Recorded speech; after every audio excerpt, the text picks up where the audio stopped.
Now we need to multiply a fraction by a whole number, and the main thing to remember here is that we only multiply the numerator by the whole number, not the denominator.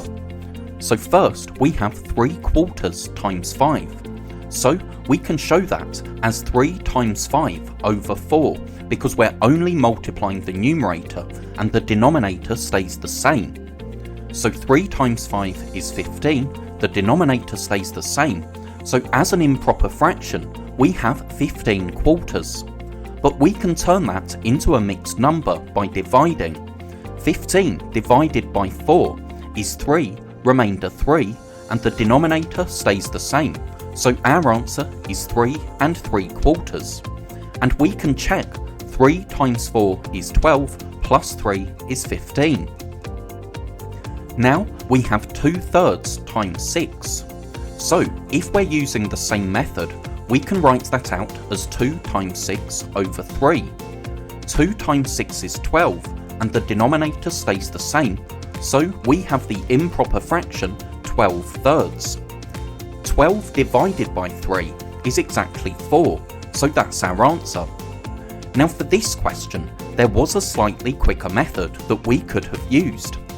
Times and of mean the same thing, so if we were finding 2/3 of 6, we could divide 6 by the denominator, and 6 divided by 3 is 2, and then we could multiply by the numerator, and 2 times 2 is 4.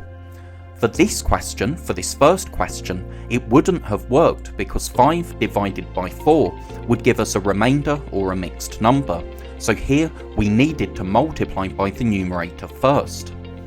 But let's use fraction bars to show what we did.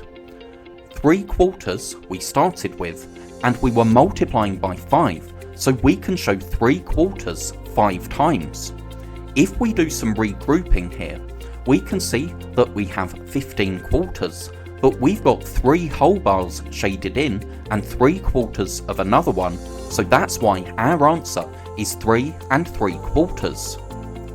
Then we had 2/3 times 6, so we can show 2/3 6 times. We can see that that gives us 12/3, but if we do some regrouping, we can fill up 4 whole fraction bars, so our answer is just 4. Thank you so much for watching, I really hope that was helpful.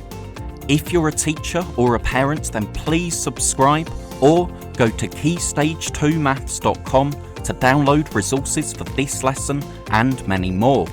That's all for now, I'll see you in the next video.